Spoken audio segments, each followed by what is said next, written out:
Assalamualaikum warahmatullahi wabarakatuh.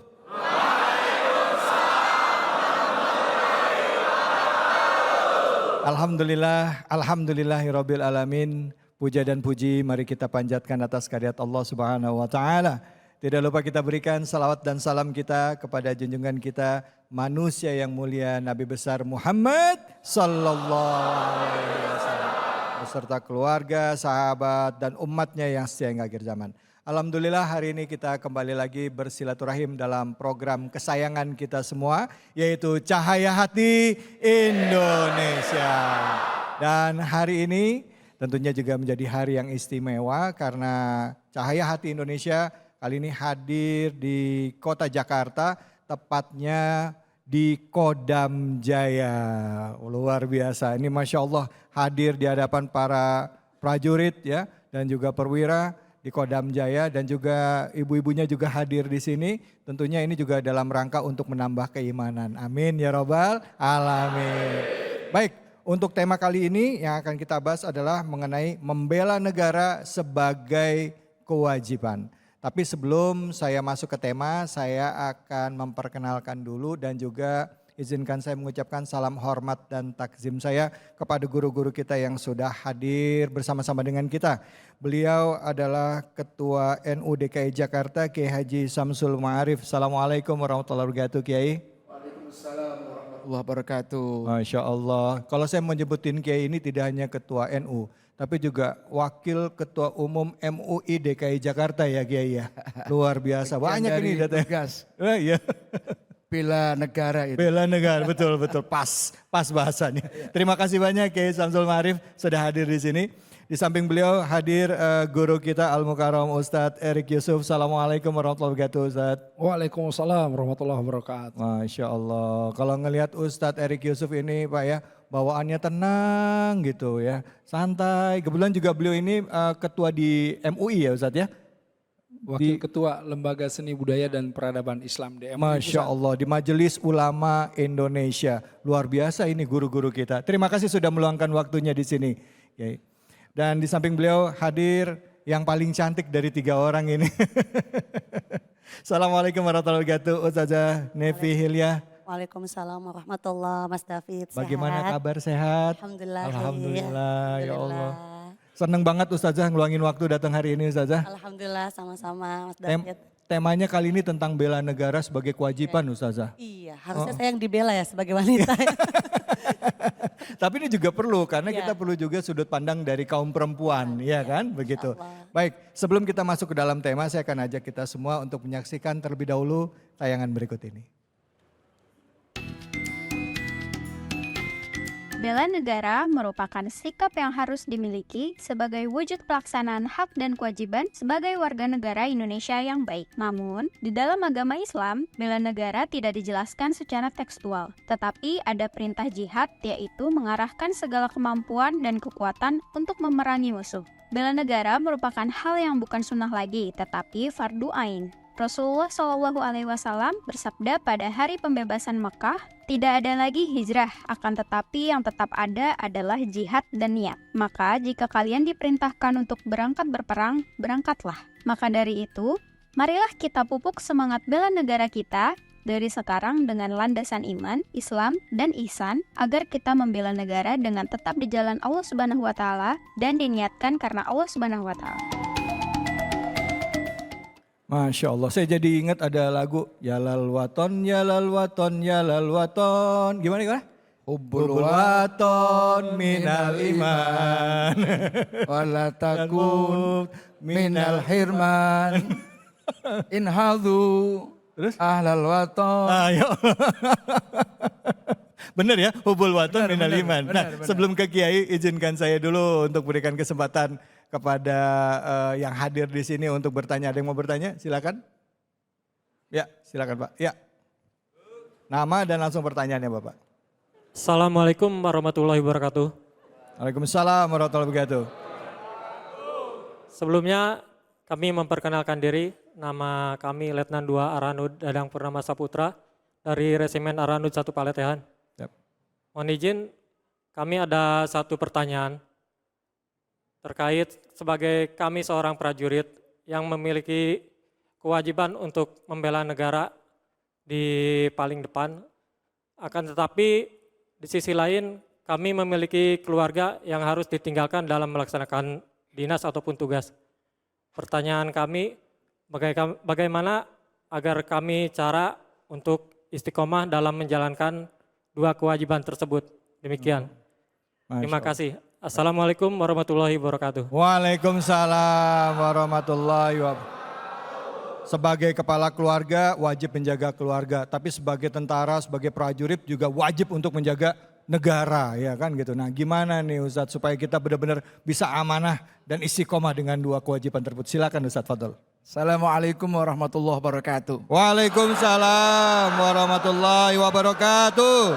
Ini pertanyaan bagus sekali ini. Jadi bela negara ini adalah amanat Undang-Undang Dasar. Tidak hanya sekedar itu, tapi Madinah Charter atau Konstitusi Madinah atau Piagam Madinah dalam bahasa sejarah populer dengan Mitsaqul Madinah, sebuah perjanjian Nabi bersama masyarakat Madinah pada waktu itu yang terdiri dari banyak suku, termasuk orang-orang yang berbeda keyakinan dengan orang Yahudi, itu semua sepakat membuat sebuah perjanjian yang isinya adalah mereka harus saling menjaga dari serangan yang datang dari luar. Jadi sama-sama punya kewajiban bela, kalau boleh dikatakan negara, ya bela negara. Cuma pada waktu itu belum ada istilah negara. Nah, pertanyaannya bagaimana ketika satu sisi seorang prajurit punya kewajiban untuk membela negara. Di samping atau di sisi yang lain juga punya kewajiban untuk ngurusi keluarga. Nah, ketika ada dua kewajiban, mana yang harus didahulukan, maka yang harus diambil adalah kewajiban yang punya kepentingan yang lebih besar. Tentu sebagai lembaga institusi negara seperti lembaga ketentaraan, seseorang ditugasi untuk melakukan tugas perang misalnya, tapi tetap negara ini harus menjamin hak-hak sebagai warga negara. Kan tidak perang terus ya, masa perang terus. Jadi tentu satu sisi ya diberikan kewajiban melaksanakan perang misalnya, bela negara, tapi sisi lain juga punya hak untuk ya hidup keluarga. Nah, hidup keluarga, bapak punya kewajiban kepada anak istri. Hanya momen-momen tertentu saja, yaitu harus mendahulukan kepentingan yang lebih besar, yaitu datang membela negara.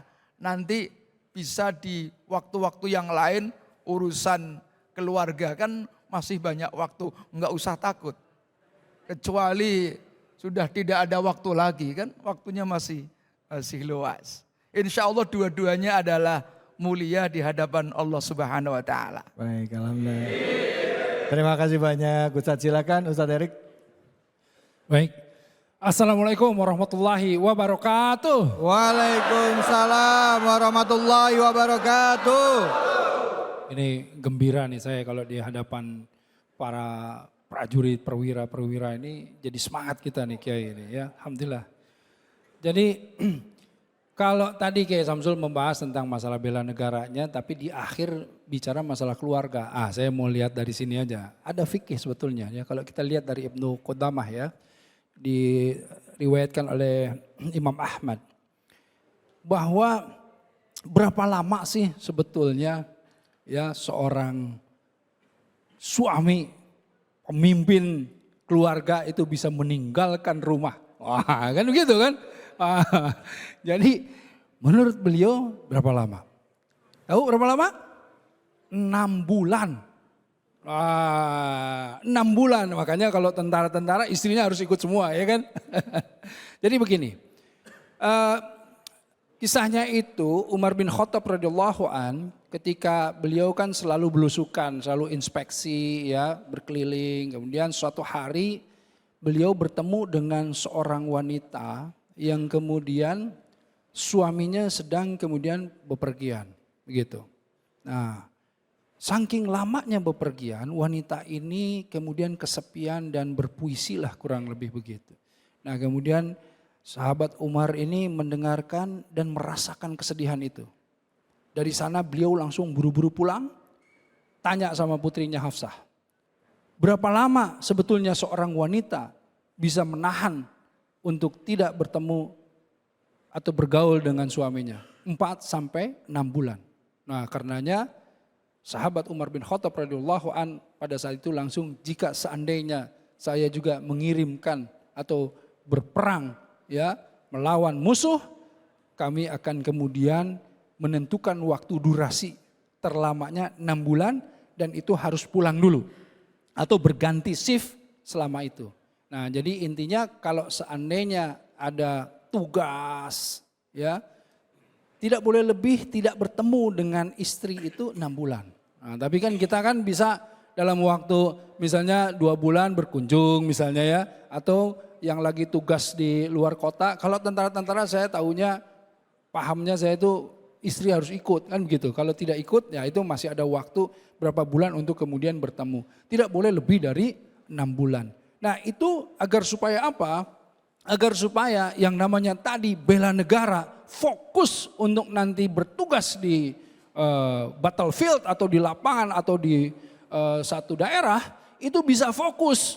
Karena lebih dari situ nanti lagi menjaga fokus begini tiba-tiba rindu lihat tiang listrik seperti istrinya kan gitu kan. Lihat Udah menghayal. lihat aduh gitu. Lihat pohon semua seakan-akan langsung harum pohon itu tiba-tiba seperti harum istrinya gitu. Nah, nanti nggak fokus, kocar-kacir pasukan kan begitu ya. Nah, jadi insya Allah mudah-mudahan kalau kita lihat semuanya, kalau di sini lain, di sini fokus semuanya ya kan. Fokus, insya Allah ya kalau ditugaskan ke daerah pasti fokus kan? Fokus. Insya Allah. Ingat istri kita, jangan lihat istri orang. Nauzubillah min dzalik. Kurang lebih seperti itu insya Allah. Baik, terima kasih banyak Ustadz Erik. Lagian juga Ustadz kalau kelamaan 3 bulan ya kan, pas nyampe di rumah anaknya manggil om. Udah kelamaan. Udah gak kenal. Om, siapa ini? Masya Allah. Baik, terima kasih banyak Ustadz Erik. Di samping Ustadz Erik sudah hadir Ustazah Nevi Hilyah. Ustazah, dari sudut pandang perempuan melihat tema membela negara. Karena biasanya kalau bicara bela negara nih identik dengan kaum laki-laki ya kan. Nah, kalau kaum perempuan partisipasinya seperti apa nih Ustazah? Silakan Ustazah. Izin senior Ustadz. Bismillahirrahmanirrahim. Assalamualaikum warahmatullahi wabarakatuh. Waalaikumsalam warahmatullahi wabarakatuh. Kenceng ya, kaget, semangat, alhamdulillah. Kalau dalam perspektif perempuan, wanita gitu, membela negara, laki-laki identik ya Mas David, tetapi perempuan yang ditinggalkan pun juga harus membela aifahnya, membela kehormatan dirinya. Makanya perempuan-perempuan akhir zaman apabila tadi kan maaf Pak Ustadz bilang kalau bisa ikut, nah kalau nggak boleh ikut dari aturan dari atasan kan kita nggak bisa ngajak ya. Padahal pengennya diajak, itu gimana perempuan dalam membela dirinya gitu. Makanya akhir zaman itu dikatakan oleh ulama perempuan itu membela diri dengan 2 hal. Yang pertama adalah iffahnya, kehormatan dirinya, izzahnya, kedudukan dirinya. Artinya derajatnya dia dihormati, dimuliakan oleh dirinya. Oleh karenanya kita ambil dari segi istiqomah itu memang berat. Ulama mengatakan al istiqomah khairun min alfi karomah. Gitu ya kalau nggak salah. Istiqomah itu lebih baik daripada 1000 karomah yang dimiliki. Ada perempuan bisa masak juga, bisa nyuci juga. Bisa nyuci, bisa jualan juga. Bisa jualan semuanya. Bisa jahit juga. Tapi ada perempuan yang bisa masak nggak bisa nyuci. Yang bisa nyuci nggak bisa jahit. Yang bisa jahit nggak bisa dandan gitu. Tetapi kalau kita sudah istiqomah, istiqomah dengan apa? Bertekad dengan lisannya mempertahankan kalimat syahadat, iffahnya dijaga. istiqomah dengan hatinya, niat yang benar, yang jujur untuk menjaga kehormatan suaminya. Saat suami lagi pergi untuk membela negara. Karena perempuan banyak yang dijaga. Jaga kehormatan suaminya, jaga kehormatan keluarga suaminya, jaga kehormatan dirinya. Yang ketiga adalah istiqomah dengan jawarih.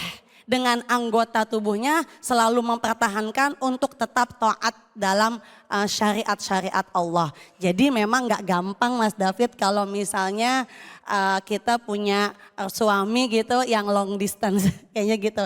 Berat lebih 2 kali lipat lebih berat dan mudho'afah lipat ganda juga pahalanya. Karena memang susah untuk menjaga diri daripada mengendalikan syahwatnya. Makanya Nabi setelah pulang perang Nabi bilang sama sahabat, roja'na min jihadil asghar ila jihadil akbar. Kan begitu. Nabi habis pulang perang Mas David masih berdarah-darah, masih capek. Nabi ngomong sama sahabatnya, wahai sahabatku kita baru pulang dari jihad kecil menuju jihad yang besar. Sahabat bertanya, apa ada yang lebih besar daripada jihad dengan nyawa, dengan darah berkucuran, masih dengan peluh-peluh keringat capeknya gitu jihad? Kata Nabi ada, lebih besar daripada jihad membela negara dengan nyawa, yang itu adalah jihadun nafsi. Berjihad membela hawa nafsu kita. Itu sih yang dipertahankan. Jadinya mudah-mudahan tetap istiqomah dalam menjaga iffah dan izzahnya dalam sudut pandang wanita. Kurang lebih seperti itu. Allah Ta'ala wa Rasuluh a'lam. Masya Allah, terima kasih banyak Ustazah Nelvi. Nanti kita insya Allah akan lanjut lagi bahasannya ya. Guru-guru kita nanti akan mengkaji tema ini tentang membela negara sebagai kewajiban. Dan juga membela negara bisa jadi ibadah juga ya Ustadz ya. Bisa jadi ibadah juga. Jadi jangan kemana-mana, tetaplah di sini. Di Cahaya Hati Indonesia.